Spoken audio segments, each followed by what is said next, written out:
This is Woodman here with another channel message.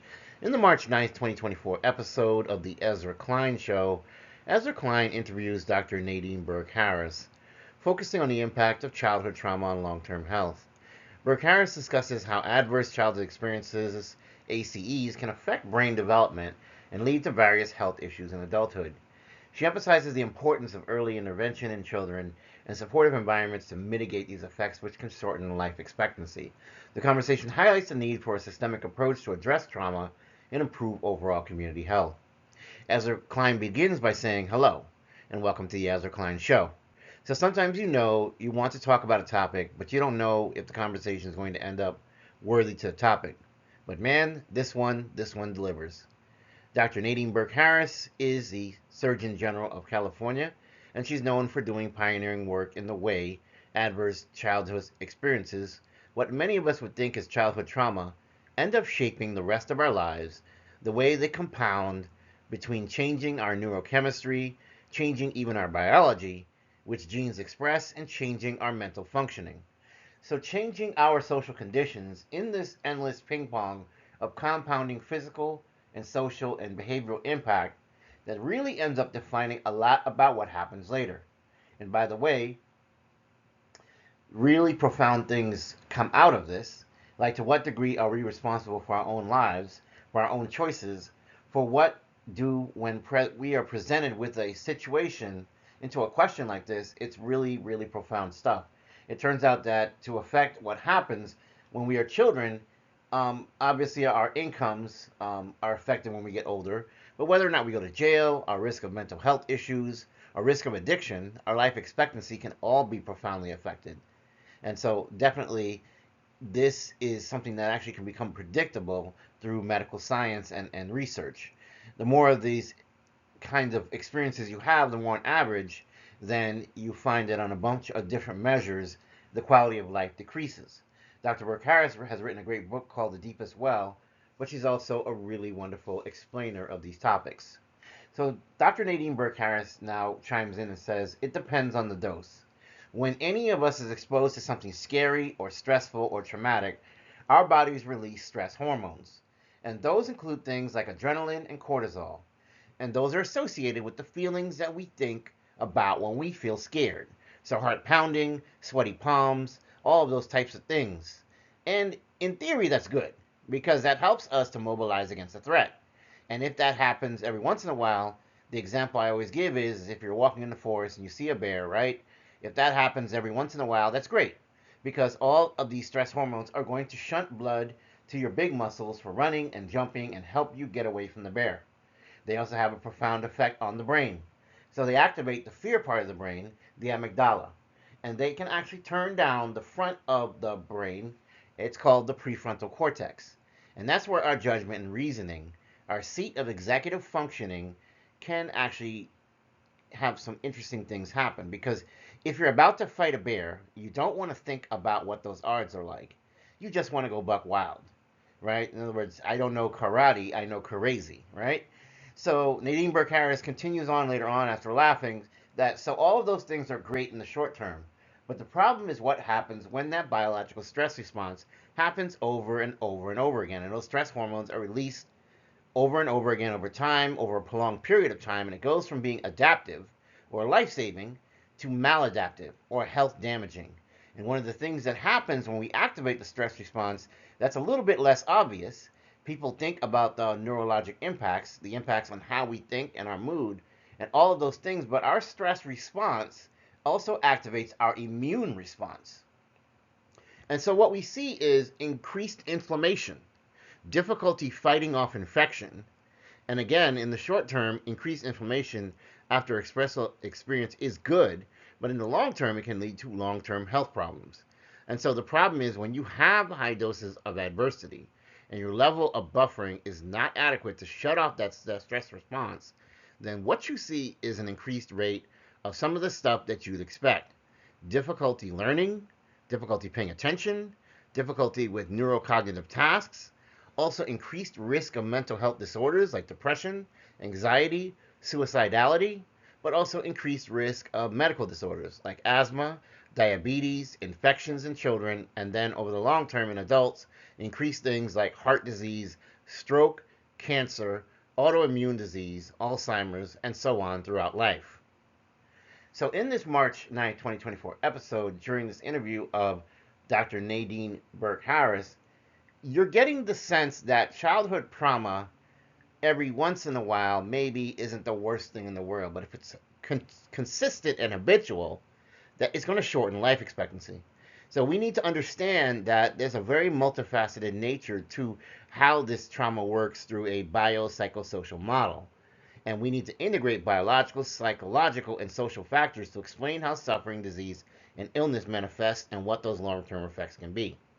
So when we're looking at a biopsychosocial model, we first start off with the biological factors where we're looking at genetics, certain genetic predispositions, which can make individuals more susceptible to certain effects of trauma than other people who don't have those genes. Neurobiology, trauma affects brain development and function, influencing the stress response systems, i.e., the hypothalamic pituitary adrenal axis. Right? You have physical health. Chronic stress from trauma can lead to conditions like heart disease and diabetes. And if you want to read some material about that, is an author named McEwen in 2007 who wrote about stress, adaptation, and disease, allostasis, and the allostatic load.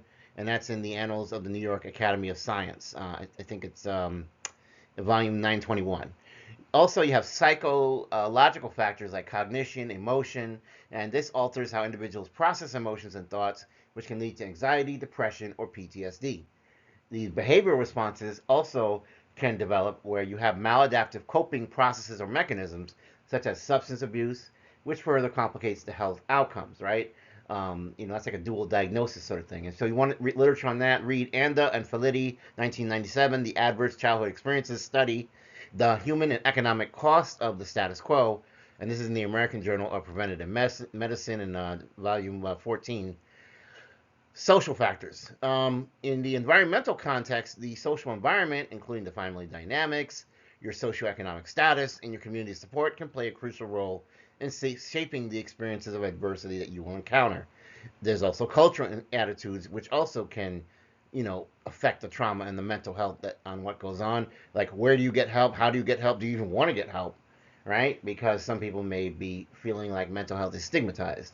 So you have Gallia in 2010, Urban Health, Evidence and the Future of the Field, in the American Journal of Public Health. This is like volume 100. So let's look at the domains of biopsychosocial beings. You have the biological domain, which refers to the physical and genetic makeup of a person, including how these aspects interact with trauma and stressors to influence health. You have the psychological domain, which encompasses mental health, cognitive processes, and emotional well-being, and that's going to examine how trauma impacts mental health and how individuals cope with adversity. You also have the social domain, which involves your relationships, your community, your societal structures. This domain is going to highlight how social support, economic conditions, and cultural factors can mitigate or exacerbate the effects of trauma. So to kind of briefly explain what Dr. Burke Harris is doing here, she's saying that the health issues that can arise due to trauma, it really requires us to have a more comprehensive understanding of these interconnected domains, because by adopting a biopsychosocial approach, practitioners could develop more effective interventions that will consider the whole person, ultimately leading to better health outcomes for individuals affected by childhood trauma. Because if you really think about it, we don't realize that this is the stuff that might be pushing the high blood pressure. This is the stuff that's pushing the diabetes. This is the stuff that's pushing the cardiovascular diseases. The more maltreatment you undergo, the more that you have issues within different social environments. And there are 3 levels of social environments to think about. We have the micro-social level, which refers to the immediate environments surrounding the child, such as the family dynamics and the peer relationships. This will involve the direct interactions that influence a child's emotional and psychological well-being. You also have the mesosocial level, which is the level that encompasses the connections between different micro-social environments, such as relationship between family and a school or community organization. This level considers how interactions across these settings will influence a child's development and resilience. And then you have the macro-social level, which is very obvious by its title, that this includes the broadest societal structures, your policies, your cultural norms, your economic conditions that shape the environments in which children live. Obviously, it's going to be very different if you're living in the Middle East versus living in America, or if you're living in a third world country versus living in Monaco, right? So you're going to have access to different resources. Your cultural experiences are going to be different, and this is something we think about on a broad scale, right? Is your society about individuality or about collectivism? These are lots of different things that can go into factoring into how children are raised, what they experience, and what kind of trauma they'll experience in time. So you really want to have collaborative efforts between families and schools that can buffer the effects of maltreatment, right? In other words, if you see something, say something, right? In other words, parents may want to talk to the school to seek their help, and schools may want to alert the parents when they see things that might need to be remedied, unaddressed depression, unaddressed anxiety, maladjustment issues, and so forth. Brunzell, Waters, and Stokes wrote a nice article in 2016, Creating Trauma-Informed Classrooms, a Toolkit for Educators, which is in the Australian Journal of Educational and Developmental Psychologists. What about liberatory consciousness? Liberatory consciousness is the awareness of social inequities and the empowerment to challenge and change oppressive structures. It involves recognizing the impact of societal forces on individual and community well-being, promoting action to create social justice. In other words, if you're from an immigrant group that maybe is being treated badly, if you're, say, in the African American community, you're experiencing racism, if you are female and you're in a very sexist society, these experiences can also have impacts as well.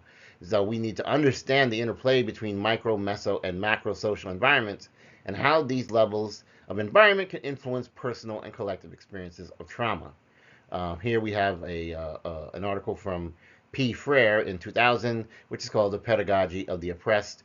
Actually, it's not even an article, it's a book actually published by Continuum Publishing. Also, Dr. Burke Harris in this interview exemplifies one of the four elements of the social environment in which she talks about community support. She discusses how supportive relationships among peers, families, and educators can create a safety net for children who are facing routine adversity. She emphasizes the importance of creating these networks that promote healing and resilience, illustrating how community support can help mitigate the negative effects of trauma. In other words, as we often say, it takes a village to raise a child, and so perhaps a network of people in that village can help that child. We have M.D. Resnick et al., 1997, Protecting Adolescents from Harm, a national longitudinal study on adolescent health in the JAMA volume 278 of that journal. So we really want to think about how these social environments affect the experiences of children and have a better comprehensive understanding on how we can engage in more effective interventions whenever children are being maltreated. As a whole, children are going to have these adverse childhood experiences, the ACEs that we referred to, these traumatic events that will happen before age 18.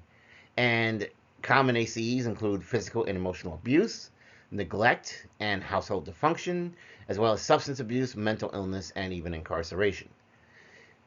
Person-environment transactions can affect ACEs, and so Dr. Burke Harris talks about this as well by mentioning that person-environment transactions play a crucial role in the prevalence and impact of the ACEs. For instance, a child's response to trauma can be influenced by their immediate environment, such as supportive relationships with caregivers or teachers. Conversely, a negative environment characterized by stress or neglect can exacerbate further the effects of the ACEs, leading to further developmental challenges. Through her work, Dr. Burke highlights that when protective factors like stable relationships and community support are present, they can definitely help mitigate the impact of ACEs, demonstrating a positive transaction between the individual and their environment. Conversely, environments that lack support can perpetuate cycles of trauma and adversity.